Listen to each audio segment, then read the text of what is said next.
Hi, everyone. How is everything coming together? It's my pleasure on behalf of GLASE welcome you here today. We are so delighted to have you participate in this episode of Sharing Global Views. It's a space for us to meet, learn, and share different perspectives about our knowledge, cultures, and attitudes, and experience, and what we are trying to do to be better on this planet and drawn closer to the perfection. We usually meet up every 2 Wednesdays in the middle of each month, East American time, 7:30 a.m. Central European time, 13:30 Middle Asia countries, 7:30 p.m. How are you today, Te? Hello, Helena. Thank you so much. Welcome for the Americans who are having their morning tea, Europeans having lunch, and East Asian countries having their dinner tea. So we're having a few occasions that we're meeting at this tea talk. If I just think back, we had our first occasion having the importance of Antarctica, which was visited by a global thought leader or present figures. And also Louis Paul, who was actually a good swimmer, actually showed us some underview of what those galaxy and also what this Antarctica looks like. We also have some very distinct medicine practice and therapies that are helping us in different ways, especially during the pandemic. And last time, we had some very interesting AI talk on how AI can help global business process and also allowing business community to be much more effective than the current ways. And today we're having something even more interesting. We'll leave it to President to introduce later, but this program is actually for global opinion leaders, for young professions, for graduates, undergraduates, or anyone who can receive the message in their understanding and very importantly, want to ask a question from their own perspective. So we have the GLASE website and we have the GLASE LinkedIn YouTube account ready for you. If you have a question, please do feel free to leave a question about today's topic. We will pick it up at the end of the session for a Q&A session. So today, we really want to welcome our main host, which is the standing chairman of the GLASE, former president of Costa Rica, Jose Maria Figueres, to introduce about GLASE and our main speakers. Welcome, President. Thank you, T, and thank you, Elena. And thank you, friends that join us from around the world. I would also like to extend, as both Elena and T have done, a most cordial welcome to this series of events that we hold every other Wednesday at the same time, and which we have called Global Sharing Views. It is brought to you by GLASE. GLASE is the Global Alliance for the Sharing Economy. It is a non-political, non-governmental body which seeks to promote understanding around the shared economy in a world where population is increasing, the demands of that population are also augmenting, and the planet is staying of the same size with the same resources. And so moving towards business models that share resources, that reutilize them, adopting the circular economy concept is all in the direction of bringing good, sound economic practices to improve livelihoods around the world. And so welcome to GLASE. I hope you stay with us and you become a member of this family. Today we have with us a very, very special guest, Dr. Li Shengfeng. I want to introduce him, and once you hear everything that he has done and every place that he has been, you will wonder how he has been able to accomplish so much in such a short time. The title of his conversation today, I think, is a fantastic one. It is knowing what your customers want before they do. It has to do with the application of AI, artificial intelligence, to the world of marketing and sales, which is so important to entrepreneurs around the world today.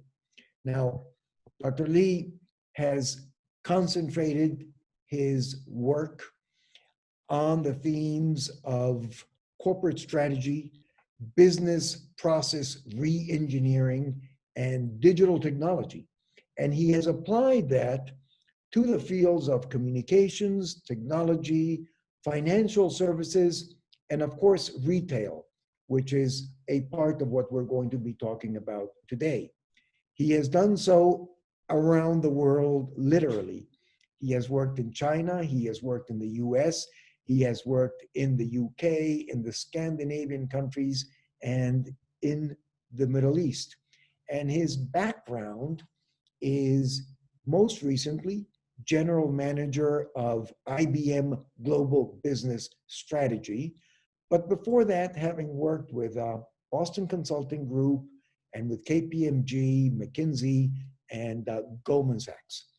So, Dr. Lee, thank you so much for being with us today on this edition of Global Sharing Views, and we look forward to your presentation. But just let me remind you, friends, that during the presentation, if you want to annotate your question, please send it in to our LinkedIn page of GLASE, and we will be asking Dr. Lee those questions at the end of his presentation.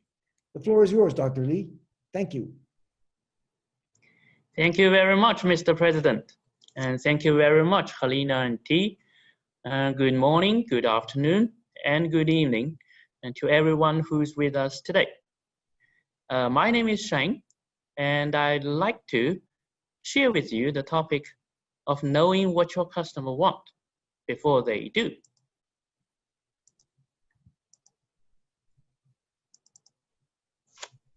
Well, earlier this year, in February, one of my clients, Best Store, went IPO successfully. Now, Best Store is a snacks shop. They sell snacks within their 2,200 stores all over China. Their annual revenue is a little bit below $1 billion. And now upon IPO, the chairman of the company, Mr. Yan, was interviewed by the media. He was asked the question, so what's the secret of your success? To which he simply answered, know your customer. Well, KYC stands for knowing your customer. And it is a buzzword in many industries, including retail, consumer products, as well as banking. In China,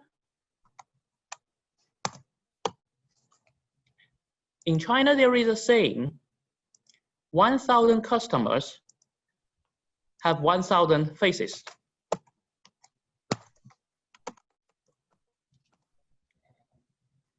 And I think I have got stuck with my slides. Let me get out of this.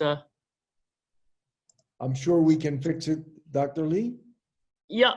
It'll just take a minute and we will be right back. Yeah. You have a fantastic presentation. Okay. Excellent. Thank you. Thank you. And in China, we have an old saying that 1,000 people have 1,000 faces. And this is true for our customers too. Every customer has a unique persona and journey map. Back in 2014, we launched a pilot program with Starbucks, that is a coffee shop. We created personas and journey maps for our volunteers. And in this case, you'll see our customer, whose name is Jennifer. Of course, that's not her real name. It's just for illustration purposes. She's 28 years old, recently engaged. She works as associate project manager, and she enjoys extra hot soy latte. We also created journey maps for her. We understand every time before she visits the store, during her visit and after the visit. We know that every time after an exercise, she would also prefer a cold drink. So starting from 2014, we've been working with Starbucks creating DNA sequences for our customers. A DNA sequence, for example, 1, 2, 3, 4, 5, 6. And what it just explains is that every Monday within the 2nd time slot, every Wednesday within the 4th time slot, and every Friday within the 6th time slot, the customer will visit our store. So you might ask, so what? So we know when they are going to visit us, so what? And you know that in Chinese restaurants or Chinese customers, they prefer ultra fresh food. So the meat and the seafood needs to be deep frozen. Now, the only problem is that it takes 4 hours to defrost.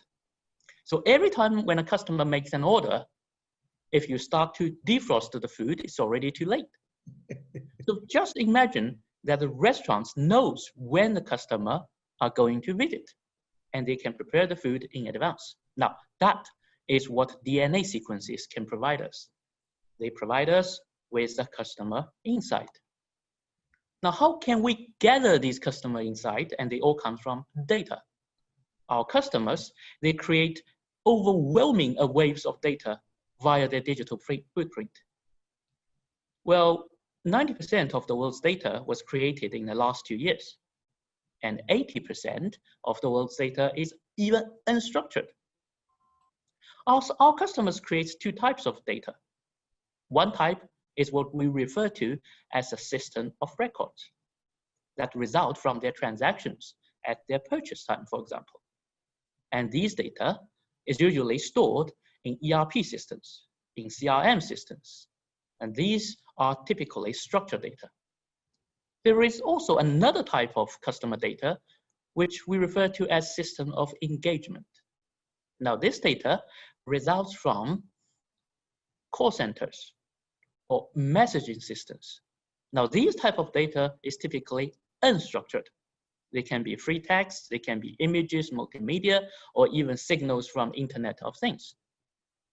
When we combine the system of record and the system of engagement, we get the system of insight. From that, we gather the customer data and we find out the customer insight. Well, we know customers through their transactions and through their interactions. Transaction data allows us to know what behaviors we can observe at purchase time. But not all behaviors can be observed in the transaction. So we created social listening techniques. Social listening is a small program that sits on social media networks. They just listen to what customers are sharing. Remember the snack shops that I mentioned a while ago? Best Store, the store that sells snacks. One of our major customer segments are students, college students. So in order to understand what they really want, before they do, we sit on their social networks listening to what they are sharing. And from that, what we learn is that our college students, they are constantly hungry. They crave for snacks, even in the classroom. But their pain point is that food and drinks are forbidden in the classroom.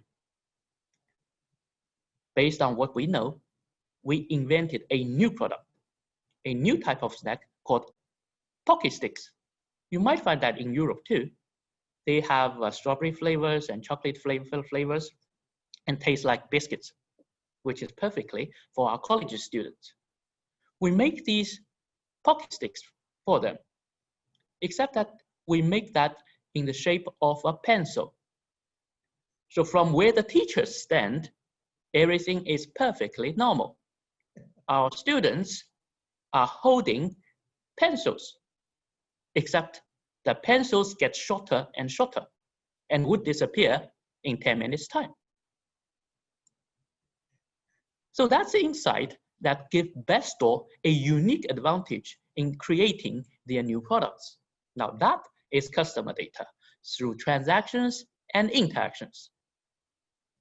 But internal data is not enough. We combine customer data, the internal data, with external data. The external data is dynamic and hyperlocal data. We not only try to analyze the customer, we try to analyze their neighborhood. Now, when we put every customer in the context, we found that we know a lot more about our customers and where they live or what they prefer. For example, in a fashion shop that I worked for, the name is Shengfeng, and they have 1,000 stores all over China. And you know, every region in China is different. They have different environment, they have different temperature, and even though the southern part of China is warm, it's likely that the northern part of China will be expecting a snowfall. So if we combine weather data with our customer data, we can send down jackets 2 days before the snowfall based on the weather forecast. And as soon as the temperature drops, the down jacket will be right in stores for our customers, even before they know what they want. We all talk about globalization. We all talk about localization, but at the end of the day, it's going to be globalization.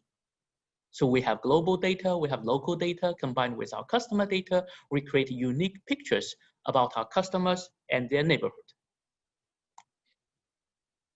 Our customer analytics provides insight on our customers' buying behavior. How often are they spending? How frequently, how recently are they spending? How much are they spending? What you see, RFM, R is recency, F is frequency, and M is monetary. That's how much you are spending. We also try to know what are they buying? How much more can they spend? What is their go-to category? You know, every time a customer visits the store, there is a go-to category, which is the purpose of the visit. What are their social influences? And the why behind the buy? So with the customer data, internal and external, we create customer analytics that provide us with unique insight on their buying behavior. We also mentioned that we have learning algorithms, which we are trying to understand the neighborhoods where our customers are staying. We develop granular insights that highlight profitable pockets of growth. We collected and analyzed performance metrics with the 360 views of the city. We look deeper into the neighborhoods. For example, if it is a neighborhood with senior citizens, we probably want to stock more high calcium dairy products in the convenience stores to help our senior citizens strengthen their bones. If we look at the neighborhood, when neighborhoods have got more young families, we probably want to stock more Halloween costumes in October, so their children will be enjoying the festival. We develop actions based on the neighborhood that we analyze, and we prepare the store layout. We prepare the category optimization for our stores and for our brands. You know that we can actually make money from the data.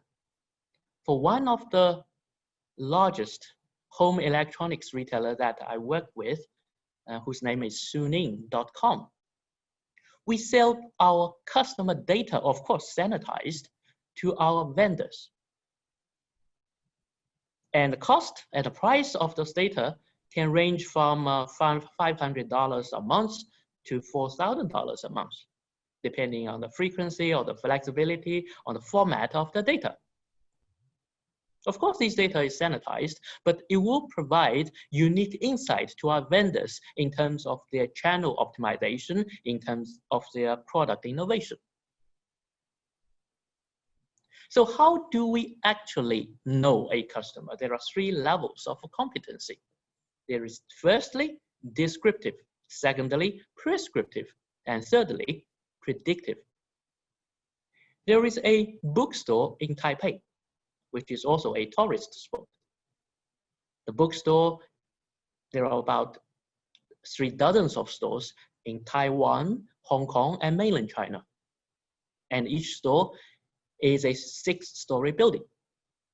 But only 2 stories, you'll find that they are selling books, and the other 4 stories, they're selling all kinds of products, including apparels and also food, as well as accessories. So firstly, we create a descriptive picture about their customers. We label our customers. So when they are students, or whether they are energetic, or if it is an outdoor person or an indoor person. For each of the customers, we create 40 to 60 labels just to describe our customer a little bit better. And then after the description, we found the algorithms which would match good products to the good customers. For example, if a young student who likes comic books, every time we have a new stock of comic books, we will recommend to them. We also analyze the content of all the books that our customers are buying. If they are buying books on swimming, and then we can recommend swimming suits. If they are buying books on dancing, then we can recommend dancing shoes. So based on what they read, we can recommend products to them. And with the prescription, which is the action that we take, we can also predict what the customers would like. If we found that they visit the store every Christmas, before Christmas, to buy Christmas products, presents, then right before the Christmas season, we can provide them with vouchers and coupons to help them make gift decisions. And that is what we refer to as predictive. So with the descriptive, prescriptive, and predictive levels of competency, we actually know a customer much better with the structured and unstructured data, eventually creating an AI system to understand our customer and create customer insights. While we know our customers, it helps us to create a better experience for them. With the internal data and external data, we can understand the customer much better. We understand their recency, their frequency, the amount of the money that they are willing to spend. And we, in the case of Starbucks, so every time I go to a Starbucks store in North America and ask for a latte, the store manager would usually say, "Would you like a vanilla latte?" And I say, "Why vanilla?" And they'll say, 70% of Chinese customers like vanilla latte. So I say, okay, I can pay $50 more for a vanilla latte, and that is upsell. Sometimes when I visit a store and ask for a latte, and they'll say, "Would you like to have a cheesecake?" And I say, "Why cheesecake?" And they say 40% of our customers who go with latte also go with cheesecakes. And I say, okay, fine, I can have a cheesecake. And that's what we call a cross-sell opportunity. And it's not just about the product that we are offering. It's also about the way the store managers are communicating with us. For example, if you look closely, every store manager in Starbucks has a business card. You can choose to make friends with them. You can link up your social media profiles. And based on that, they actually analyze your hobbies and the football team that you support and find talking points when you are visiting their stores and ordering your coffee and while you're waiting. So with this, you see, with the customer insight, they actually transform a customer's experience and making the experience a much better.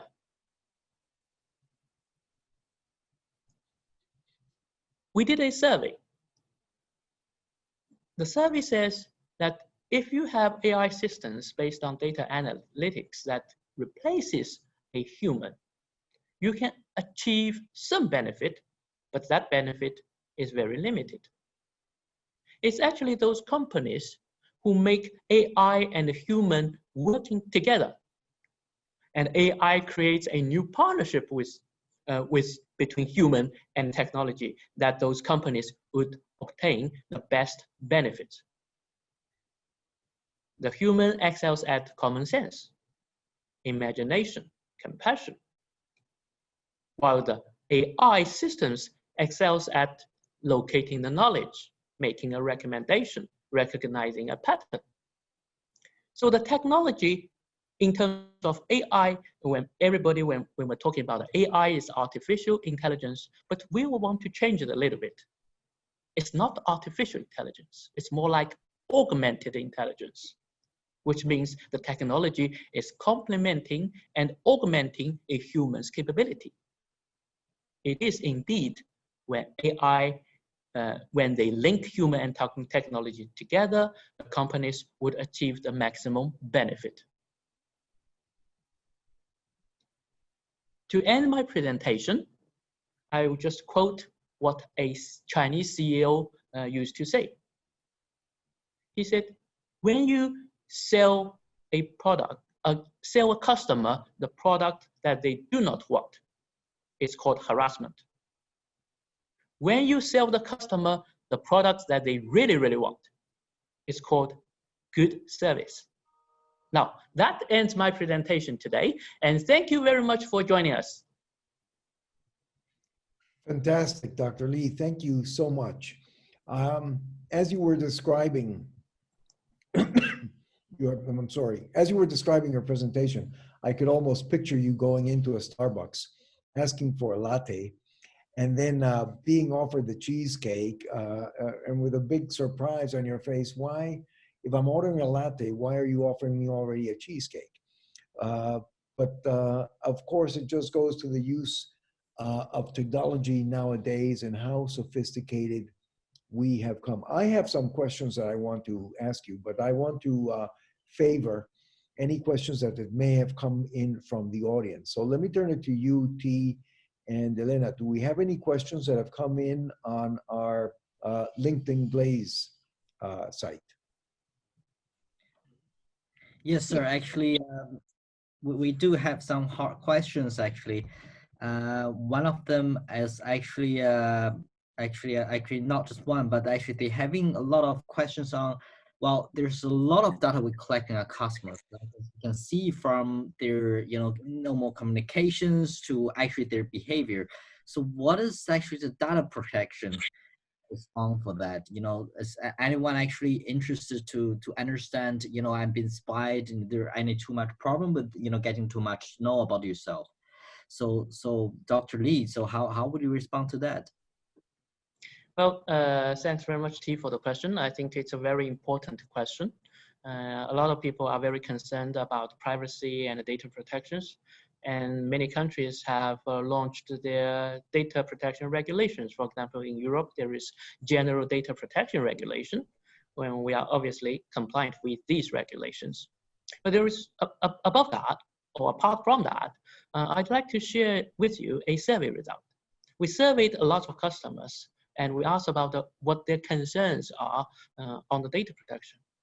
What we found, quite interestingly, is that more than 60% of our customers said that they are happy to share their personal data, provided that they get something in return. So if I refer back to the case, the Starbucks case, you see I'm sharing a lot of personal data with Starbucks. And many customers are sharing a lot of data with Starbucks. But Starbucks award us with gold stars. They award us with bonus points. They award us with free drinks.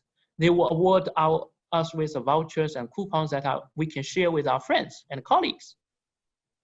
And you see that many customers are concerned about data protection, but they are more concerned about sharing the data without getting any benefit in return. Once we award our customers in a good way and create convenience for them, create better offerings for them, just like the Chinese CEO used to say, if you sell customers a good product based on the data analytics that you have gathered, it's called good service. So on one hand, we are compliant with the data protection regulation.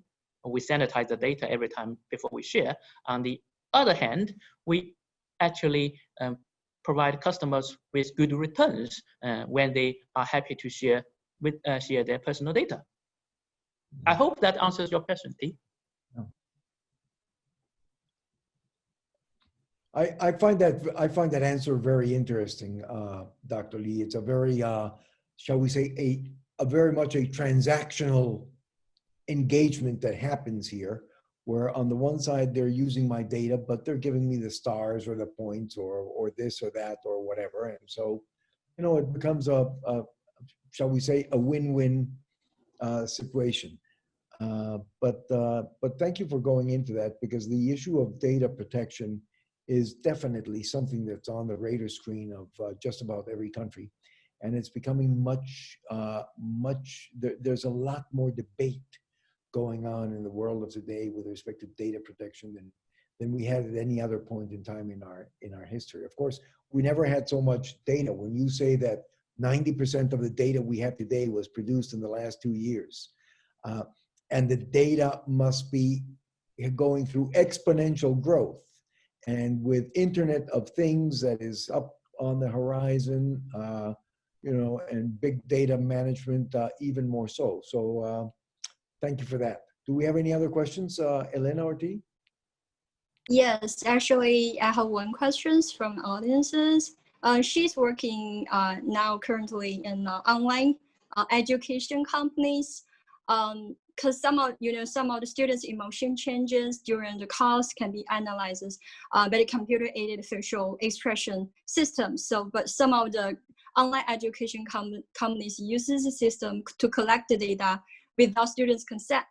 So, from the audiences or the public perspective, is there any possible way to protect us from like lack of consent or data abuse, something like that?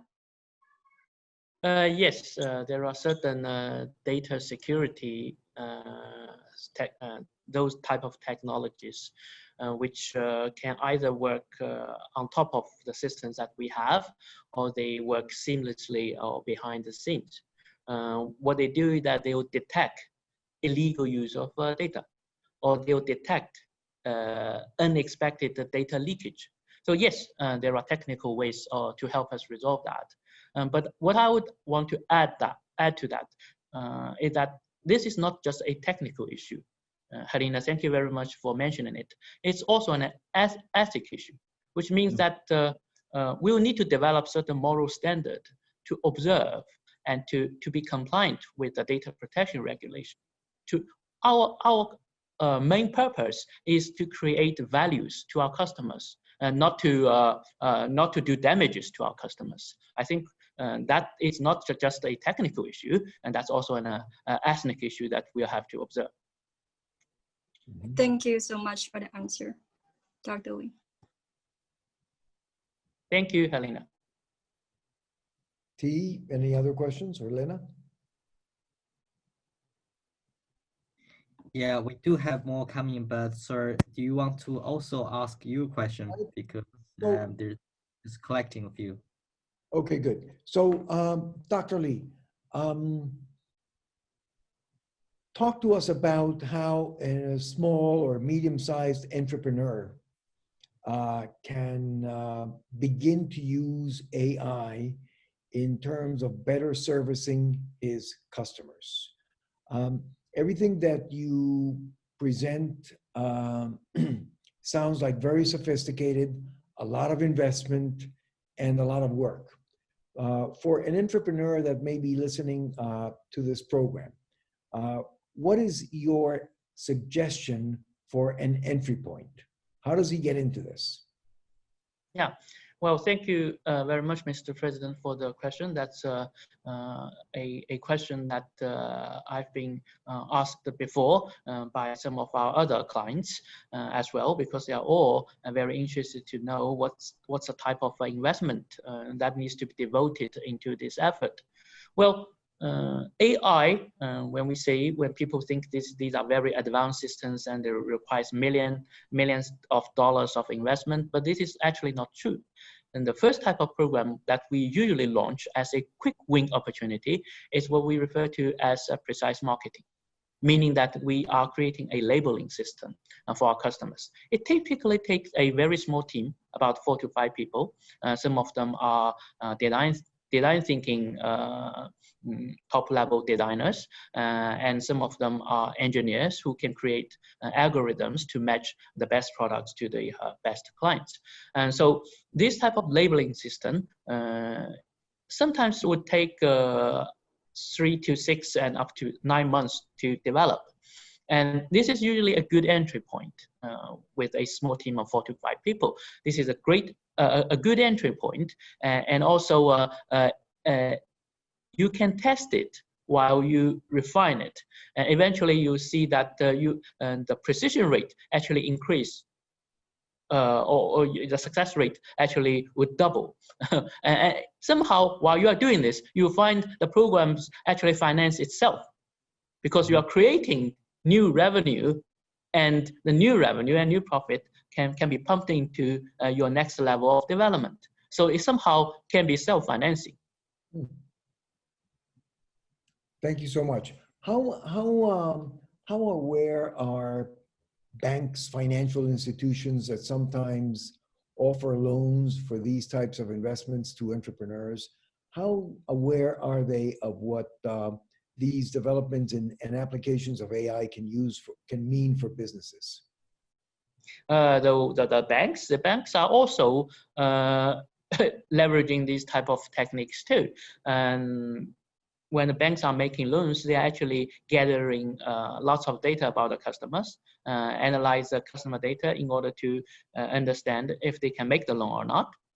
What type of interest rate is appropriate, and also whether there's a high risk customer or low risk customer. They actually do the risk rating or credit rating for the customer based on the customer data they have gathered.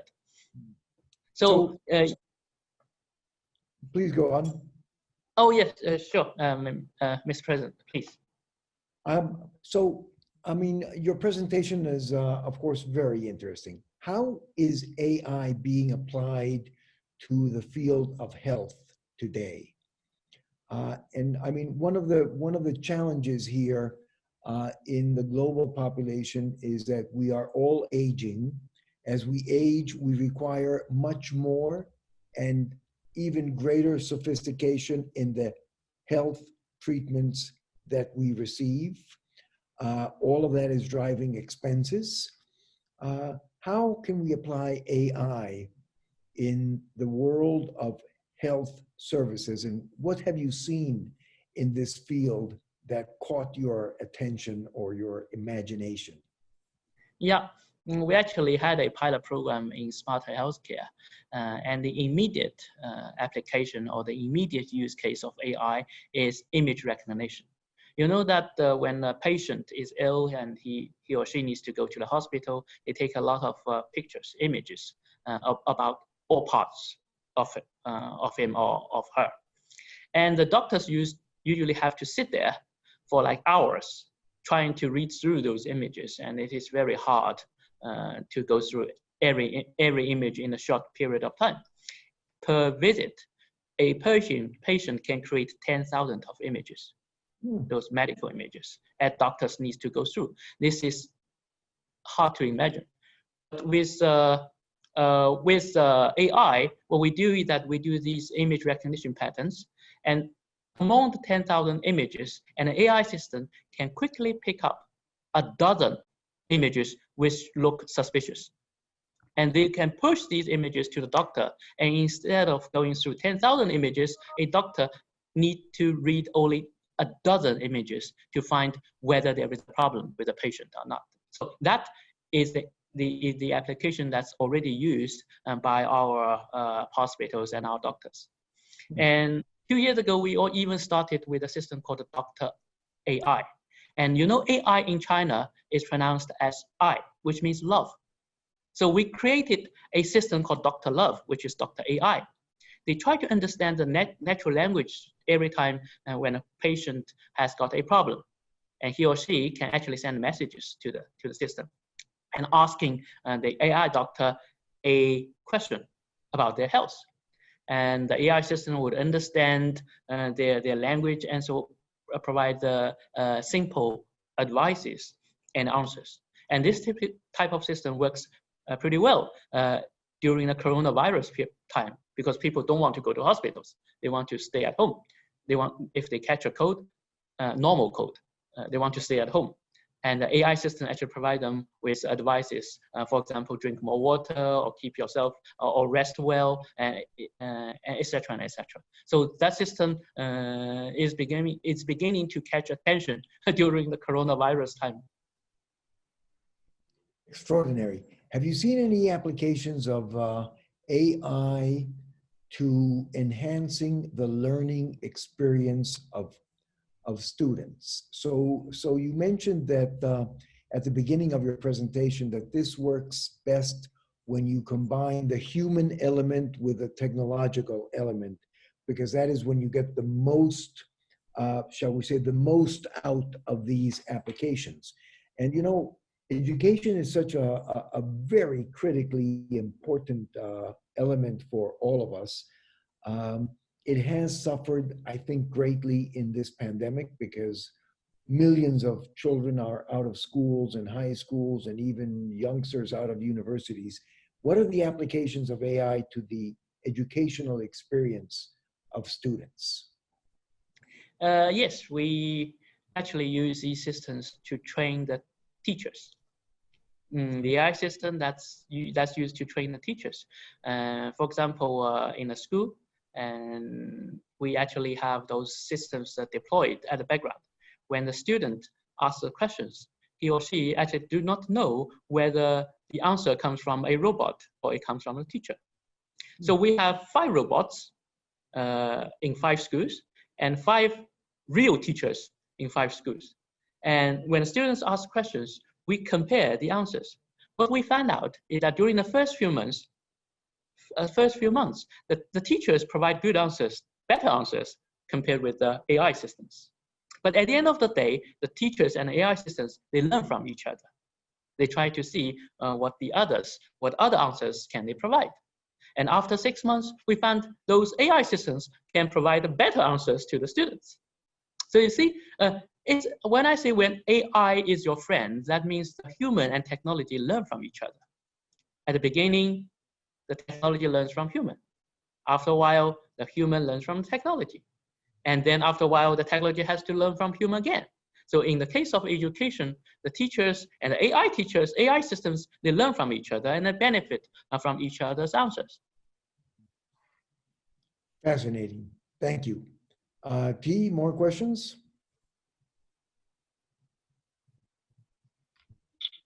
T, I think we have a question through the chat box. Some I don't know how to pronounce his name. But is that possible that you turn on your camera so that you can ask questions directly? Hello, are you there? So the question is here, like, I'm willing to know if AI is necessary for small companies, and if sure, how can they get it done? Okay. That's the question through This is chat a box. very fair question. Yeah, thanks very much, Helena. That's a fair question. So for small companies, perhaps you do not have the right number of talented engineers to create AI systems for you, or perhaps you do not have a large amount of money that you can invest into these AI systems. But what you can actually benefit is from the software as a service. You know, we actually have platforms open to a lot of people. These are cloud computing platforms. And you have software as a services with application programming interfaces, which is APIs, open to a lot of people. You can just launch these capabilities for example, natural language processing. And for small companies, it's not recommended that you reinvent the wheel and do the natural language processing again. You might as well leverage what has already been invented. And this is like using electricity and water and gas. It's a pay-as-you-go type of service. So it's not going to be a significant amount of investment.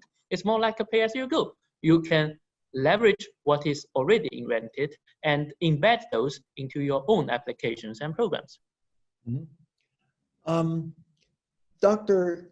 Lee, what do you, with your knowledge of the field and the many different applications of AI that you have discussed here in retail, in banking, in health, in education, what do you see towards the immediate future as perhaps the most interesting or the most innovative of the applications in the world of AI? What we have seen already, Mr. President, is two industries that are already heavily adopting AI systems. One is the healthcare system that we mentioned before, because good doctors are always in shortage, which means that we do not have a sufficient supply of doctors almost in every country. We always expect to have more doctors because there are usually not enough. So AI systems, on the other hand, and provide assistance. I would say that it's augmented intelligence rather than artificial intelligence. It is actually helping doctors with image recognition, medical image recognition, for example. So that's one area, or almost the first area of AI application. The second area is wealth management in banks.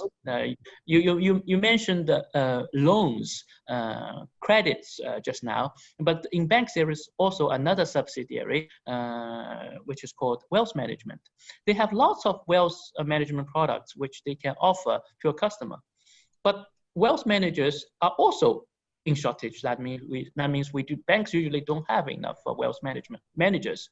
So with an AI system, it would help those managers, the bank managers, analyze the customer and provide with the best recommendation to suit a customer's finance or suit the customer's risk appetite.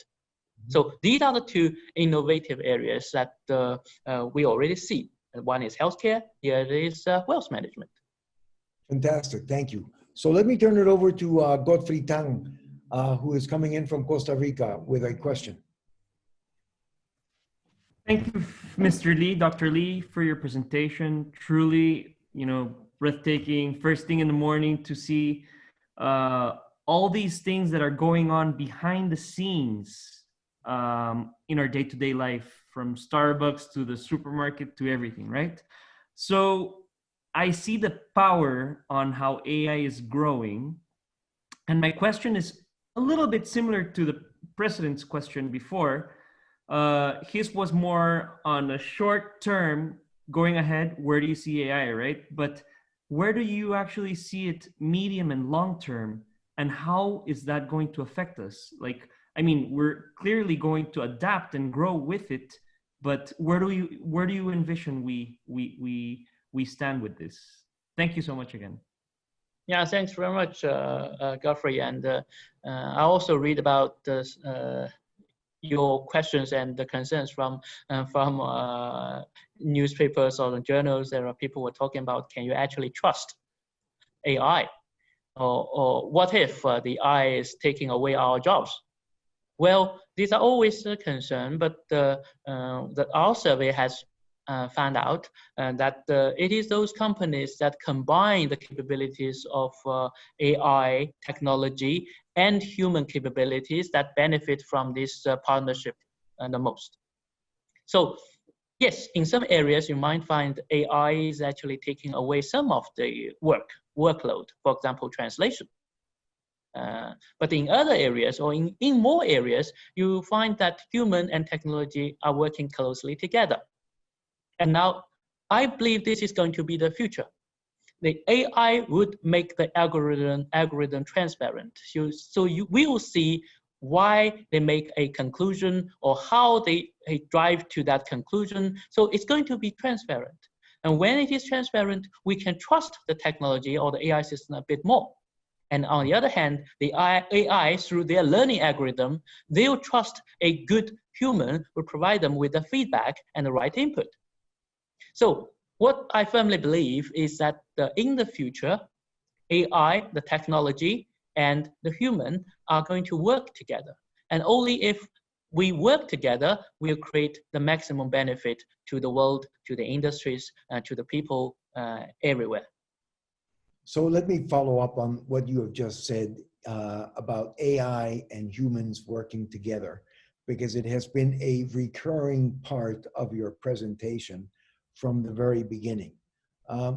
What is it going to physically look like? Will we have a chip in the back of our ear with, I don't know, communicating over Bluetooth or Wi-Fi to our phone or to the cloud?